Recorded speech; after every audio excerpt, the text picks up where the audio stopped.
Today, I want to talk about why autistic partners mistake shared trauma for relationship norms and emotional stability.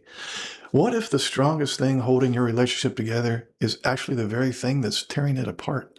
What if the moments when you felt closest to your partner weren't moments of love at all, but moments of shared survival? And what if the peace you've been longing for actually feels uncomfortable because your nervous system has learned to mistake stress for connection? Can you believe this? Today, we're going to talk about one of the least understood dynamics in neurodiverse marriages. We're going to explore why so many autistic and neurotypical partners accidentally build their relationship on chronic survival mode. We're going to examine why emotional chaos begins to feel normal, and why calm starts to feel empty, and why intimacy often disappears when life finally becomes peaceful. And most importantly, how to replace trauma-driven bonding with genuine neurological safety. Because survival is not the same thing as love. And stability isn't something your nervous system automatically recognizes when you've lived in survival for years. Now let's look at the great misunderstanding. One of the biggest myths in relationship is this: if we've survived all this together, we must have a strong marriage. People say it all the time. We've been through so much. We're still here. We've survived everything. Well, now sometimes that's true, but sometimes they didn't build a healthy relationship. They simply became exceptionally good at surviving it. Those are not the same thing. Now, let's look at what trauma does to the nervous system. We're going to begin with something very fundamental here. Your nervous system has only one primary job: to keep you alive, not to make you happy, not to help you feel close, not to create romance. No, survival. When your brain detects danger, everything changes. The thinking brain becomes less active. The emotional brain becomes dominant. The body releases stress hormones. Attention narrows. The nervous system prepares for action. And for many couples, this state becomes temporary. But for most neurotypical couples, it becomes permanent. Now let's look at why neurodiverse couples are especially vulnerable. This isn't because either partner has malicious intent. It's because both nervous systems are carrying unique burdens. Many autistic adults grew up feeling misunderstood. They experienced bullying, social rejection, chronic criticism, sensory overload, pressure to camouflage, years of feeling wrong. The nervous system remembers every one of those experiences. Meanwhile, many neurotypical partners unknowingly carry their own attachment wounds. Childhood unpredictability, emotional neglect, people-pleasing, anxiety, family conflict, fear of abandonment. Neither person enters marriage with a blank slate. They bring nervous systems that already expect uncertainty, and then the marriage begins. Life adds work.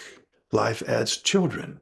There's finances, health concerns, miscommunication, sensory differences, executive functioning challenges, emotional misunderstandings, and soon, neither nervous system ever fully relaxes. Now, let's talk about why survival starts feeling like home. Here's where something really weird happens. The brain adapts. If stress is present every day, stress becomes normal. The nervous system stops asking, is this healthy? Instead, it asks, is this familiar? And familiar almost always wins. This is why people often stay inside painful relationship patterns, not because they enjoy them, but because their nervous system recognizes them. Predictability feels safer than unfamiliar peace. Isn't that a hell of a note? Now, let's talk about the high-cortisol relationship.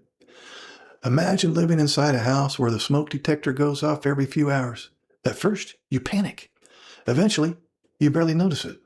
The alarm hasn't become healthy. You simply adapted. And many neurodiverse marriages function exactly like this. Conflict, recovery, shutdown, repair, meltdown, apology, tension, temporary relief, repeat, and eventually the relationship feels stable. But only because both nervous systems have adapted to constant activation. That's not emotional security. That's adaptation to chronic stress. Now let's look at trauma bonds and how they're often mistaken for deep love. What is a trauma bond? Well, people misunderstand this term. A trauma bond doesn't simply mean two traumatized people fall in love. A trauma bond develops when intense emotional pain becomes repeatedly paired with intermittent relief. Think about this cycle: conflict, fear, distance. Then a small moment of reconnection. The nervous system experiences enormous relief in that moment. The relief feels powerful, sometimes even euphoric. The brain interprets it as intimacy. But guess what? It wasn't intimacy. It was the temporary removal of danger. That's not the same thing. Now, let's talk about why the reunion feels so powerful. After a shutdown or a meltdown or after days of emotional distance, one small hug can feel overwhelmingly great. One conversation feels magical. One apology feels life-changing. Why? Because stress hormones suddenly drop. Cortisol and adrenaline finally drops. The body finally relaxes. Oxytocin increases. The parasympathetic nervous system kicks in. And the contrast creates emotional intensity. The brain says, this must be love. The storm is finally over. But healthy relationships don't need enormous relief to create closeness. Healthy intimacy is much quieter, more consistent, less dramatic. Now let's talk about the Cassandra syndrome connection.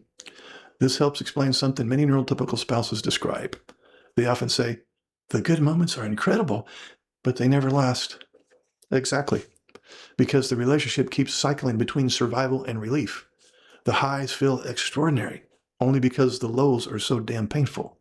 And without realizing it, the nervous system becomes addicted to contrast. Calm feels boring. Predictability feels empty. Peace feels emotionally flat. Not because peace is bad, but because the brain has learned to expect cortisol and adrenaline. Now let's look at why intimacy suddenly stops. And this is one of the saddest dynamics I see in neurodiverse coaching. A couple finally reduces conflict. Life finally becomes quieter, less reactive, fewer meltdowns, better communication. Then one partner says, I don't feel connected to you anymore. And that surprises the other person. Shouldn't things feel better? Yes, eventually. But first, the nervous system goes through withdrawal.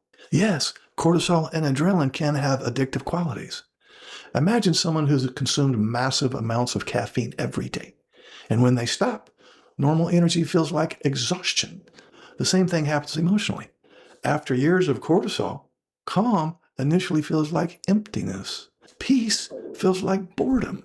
Now let's look at the emotional guesswork and why it makes everything worse. Many autistic partners rely heavily on logic, don't they?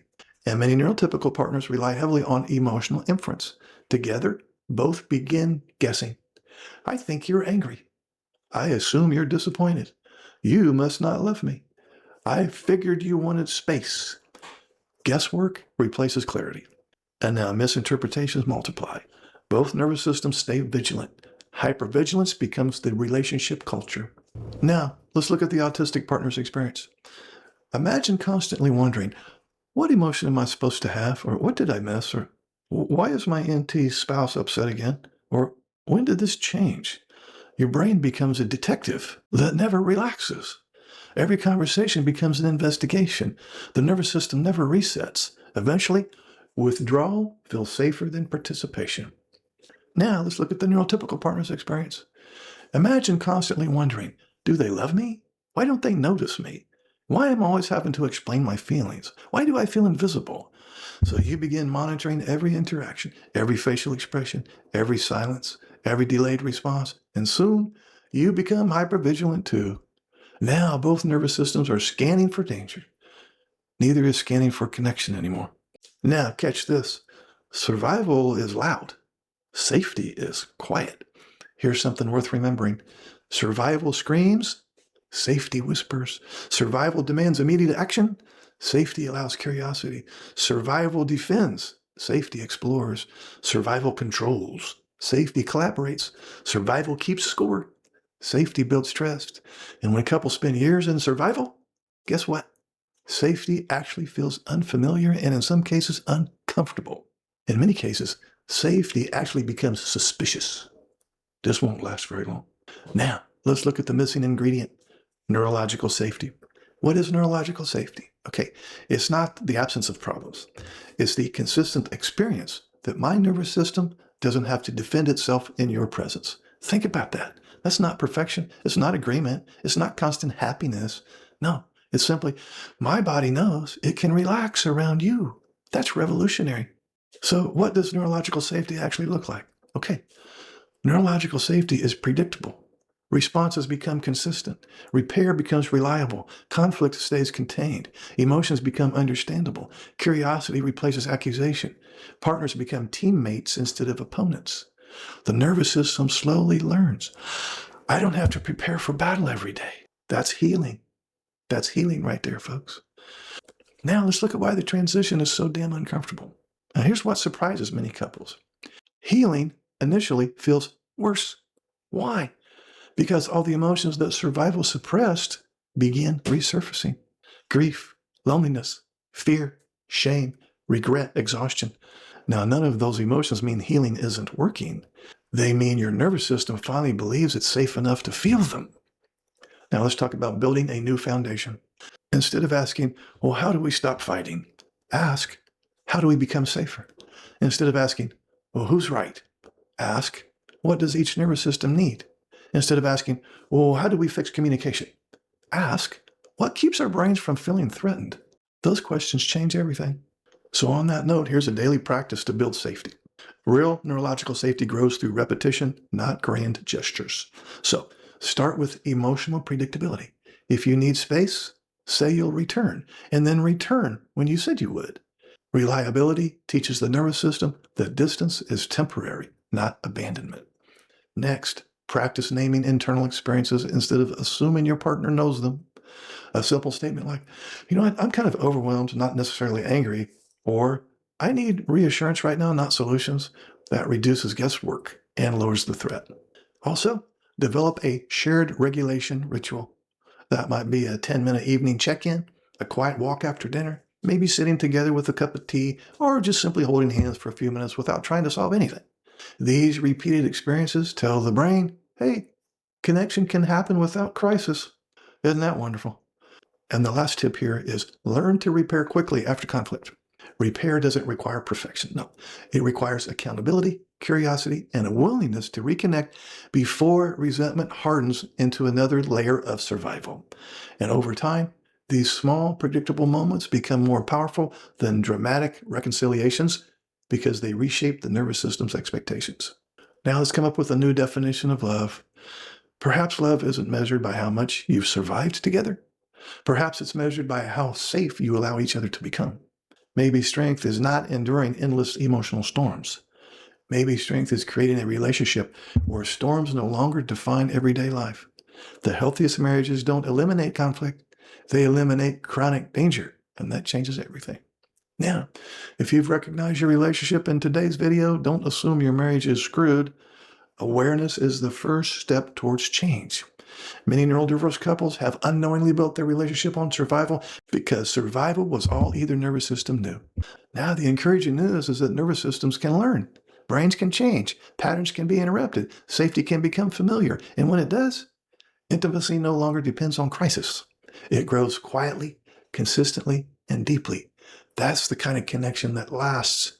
Now, if today's video helped you understand your relationship in a new way, let me know in the comments. I will read and respond. Have you ever realized that what felt like emotional closeness was actually shared survival? I'd love to hear your experience. Now, if you're navigating a neurodiverse marriage, be sure to subscribe. Every week, we explore the psychology, the neuroscience, and communication skills and practical tools that help autistic and neurotypical patterns build relationships based not on survival, but on genuine connection, emotional safety, and lasting intimacy. Until next time, remember this. A relationship isn't healthiest when it survives the most storms. No, it's healthiest when both nervous systems finally discover that they no longer have to live in a storm. Would you like to schedule a paid private coaching session? This will be in the form of a face-to-face Zoom call. Underneath any of my videos, you'll see this Calendly link. If you click on that link, it'll open up my calendar. You can pick the available days and times that works for your schedule. You'll get a follow-up email immediately after purchasing a session that will have the Zoom link that coincides with the day and time that you picked. I will get an email too that you scheduled a session, and I will be available on that exact day and time, and we will talk. I look forward to working with you. Hey guys, this is Mark. Some of you may not know that I have a lot of books on Amazon. So if you like my videos, you'll like my books. I have several for ASD spouses, for NT spouses, and for the neurodiverse couple. Underneath any of my videos, you'll see this link. Feel free to click on that link and see what's available. I'm sure you'll find something that applies to you. So if you're struggling in your neurodiverse marriage, help is available, one click away.